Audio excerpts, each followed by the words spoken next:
కాకినాడ జిల్లా పిఠాపురం నియోజకవర్గంలో దళిత గర్జన కార్యక్రమం నిర్వహించారు। ఈ కార్యక్రమానికి ముఖ్య అతిథిగా పిఠాపురం టీడీపీ ఇన్ఛార్జ్ ఎస్వీఎస్ఎన్ వర్మ పాల్గొన్నారు। 300కు పైగా దళితులు ఈ సమావేశంలో పాల్గొన్నట్లు పేర్కొన్నారు। దళితుల హక్కుల కోసమే తన పోరాటమని 18 సంవత్సరాల నుంచి రాజకీయాల్లో ఉన్న ఏనాడు అవినీతికి పాల్పడలేదని తెలిపారు। నియోజకవర్గంలో ఉన్న ప్రతి దళితుడి ఇంటికి వెళ్లి తెలుసుకున్నారు ఆయన। రాబోయే ఎన్నికల్లో దళిత కార్యకర్తలందరూ ఓటు వేసి ఆశీర్వదిస్తారని అనుకుంటున్నారు అని తెలిపారు।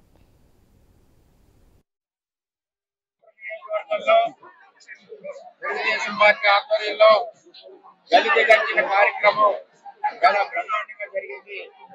ఏదైతే బీసీ గర్జన వరకు చేశామో అదేవిధంగా దళిత గర్జన చేసి జగన్మోహన్ రెడ్డి చేసే అన్యాయాన్ని ఎండగట్టడం జరిగింది। ప్రతి పరిస్థితుల్లోని రాబోయే రోజుల్లో తెలుగుదేశం పార్టీ అధికారంలోకి తీసుకురావాలి, చంద్రబాబు ముఖ్యమంత్రి చేయాలి। ఈ రాష్ట్ర ఆర్థిక అభివృద్ధికి తోడ్పాటు చంద్రబాబు నాయుడు గారు అని చెప్పి తెలియజేస్తూ ఇక్కడ 5 సంవత్సరాల నుంచి నిరంతరం ప్రజల్లో ఉన్నాం। వెనక్కి వెళ్తే మొత్తం 18 సంవత్సరాలు కరోనా కష్టకాలంలో 3.5 ఏళ్లు ప్రజల్లో ఉన్నాం। ఎక్కడా భయపడకుండా అన్ని రకాలుగా ప్రజలను ఆదుకున్నాం। అన్ని రకాల వైద్యంలోని కూడా మేము మా కార్యకర్తలు ప్రాణాలకు తెగించి పనిచేస్తాం। రాబోయే రోజుల్లో ఈ యొక్క కాలనీలన్నీ కూడా అభివృద్ధి చేస్తాం। ఇది వరకు మొత్తం ఎస్సీ కాలనీలన్నీ కూడా ఈ నియోజకవర్గంలో సిమెంట్ రోడ్లు డ్రైన్లు వేసాం।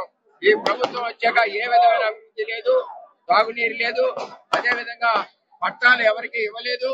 పట్టాలు గ్రామం పక్కనే ఇచ్చి